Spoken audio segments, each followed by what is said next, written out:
ভিডিওটা দেখো বন্ধুরা, তোমাদের হয়তো ভালোই লাগবে। আমি দেখো কাঠের জালের উনুনে আজকে ভাত রান্না করছি। ভাতটা কি ভাত তোমরা দেখে বুঝতে পারছো নিশ্চয়ই, ফেনা ফেনা ভাত, আতপ চালের ভাত। কেন, আজ আমাদের হরিষষ্ঠী, ওই জন্য কাঠের জালে রান্নাটা করলাম। আলু সিদ্ধ আর ছিম সিদ্ধ, আর কিছু দিইনি কেন অনেকটা বেলা হয়ে গেছিলো। আর এখন আমি আরও হুটোপাটা করছি এই কারণেই, আমার ছেলে ভাত খাবে। রান্না হয়েছে, ছেলেরা ভাবার জন্য ভাত ডাল তরকারি সবই রান্না হয়েছে, খাবে না। আমার ছেলে এটাই খাবে, কারণ ছোটো থেকে এটাই খেয়ে অভ্যাস, তো ও খুব পছন্দ করে এটা খেতে। এই দেখো সিমগুলো কাঠির মধ্যে করে ভাতে দিয়ে দিয়েছিলাম যাতে তুলতে সুবিধা হয়, তাও দু একটা খুলে চলে গেছে ভাতের সাথে, ওই জন্য খুঁজে খুঁজে আনতে হবে তাদেরও। এই দেখো সিমগুলোর খোসা ছাড়িয়েছি, ছাড়িয়ে এখানে ফেলেছি, শিরগুলো ফেলা হয়েছিল না, খুলে যাবে বলে।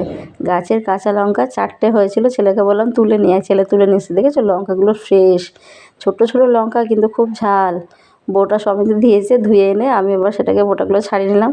স্পেশালি দেখো কলাই পাতায় খাবে বলে আমার ছেলে হুটোপাটা করছে, তাড়াতাড়ি দাও, তোমার এখনও মাখা হয়নি। এদিকে মাখাটা যদি সুন্দর না হয় তাহলেও খাবে না।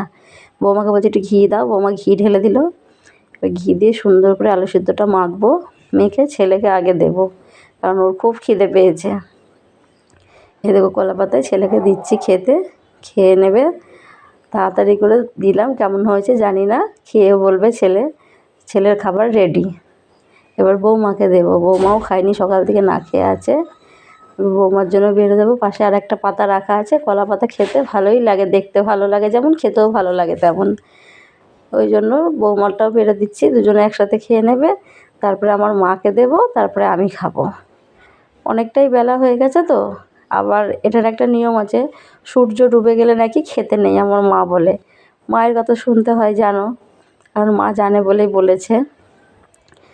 ভিডিওটা তোমাদের কেমন লাগলো সবাই একটু জানাবে বন্ধুরা, কারণ আমি তো লং ভিডিও সেভাবে দিই না। আজকে দেখলাম যে না, একটা ভিডিও দিয়েই দিই, কেমন লাগে দেখি। তোমরাও বলো কেমন লাগলো ভিডিওটা, কিন্তু খাবারটা খুব টেস্টি ছিল, খেতে খুব